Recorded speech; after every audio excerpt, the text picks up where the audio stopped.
Hello, dear children. Today we will read another very interesting story written by Julia Donaldson and Axel Scheffler. The name of the story is The Gruffalo Child. Before starting, I would request you to please like and share the video and subscribe to the channel. The Gruffalo Child. The Gruffalo said that no Gruffalo should ever set foot in the deep, dark wood. Why not? Why not?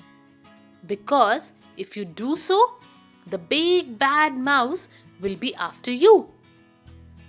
I met him once, said the Gruffalo. I met him a long, long time ago. What does he look like? Tell me, Dad. Is he terribly big and terribly bad? I can't quite remember, the Gruffalo said. Then he thought for a minute and scratched his head. The big bad mouse is terribly strong and his scaly tail is terribly long. His eyes are like pools of terrible fire and his terrible whiskers are tougher than wire. One snowy night, when the Gruffalo snowed, the Gruffalo's child was feeling bored. The Gruffalo's child was feeling brave, so he tiptoed out of Gruffalo cave. The snow fell fast and the wind blew wild. Into the wood went the Gruffalo's child. Ah! Oh! A trail in the snow. Whose is this trail and where does it go? A tail poked out of a log pile house. Could this be the tail of the big bad mouse? Out slid the creature.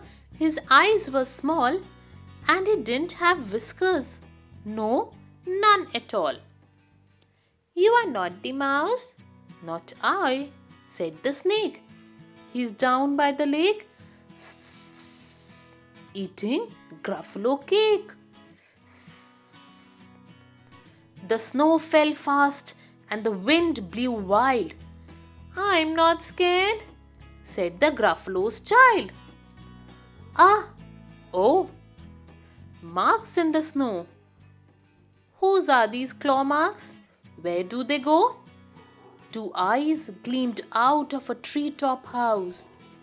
Could these be the eyes of the big bad mouse?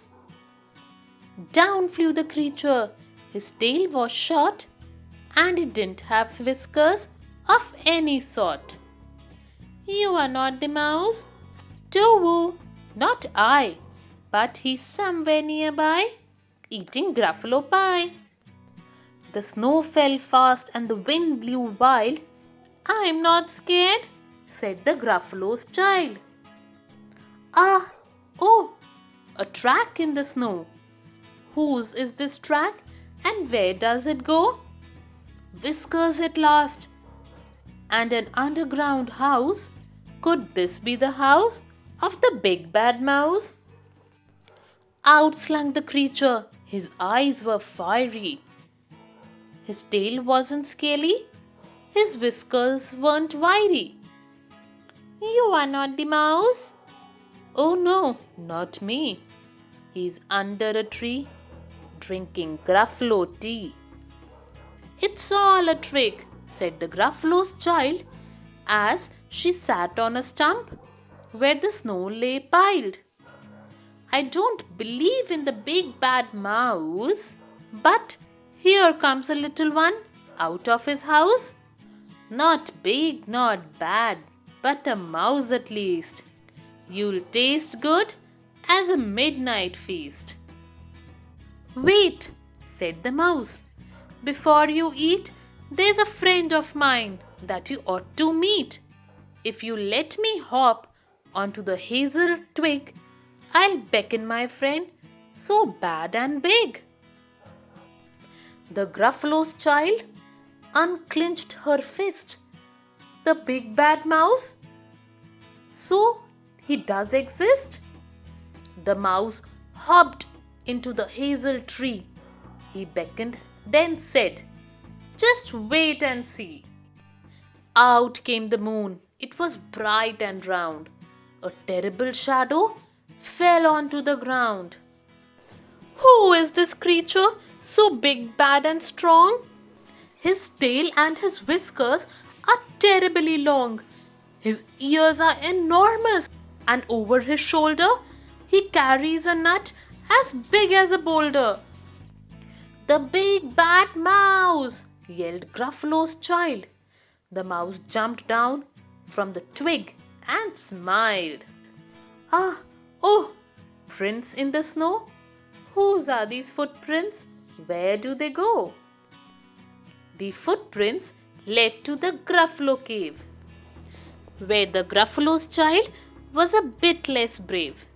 The Gruffalo's child was a bit less bored. And the Gruffalo snored and snored and snored. The end. I hope, children, you all enjoyed this funny little story. If you want to listen to the Gruffalo story from the same author, do visit to the channel and search for it. We'll be back with more stories soon. Until then, bye-bye.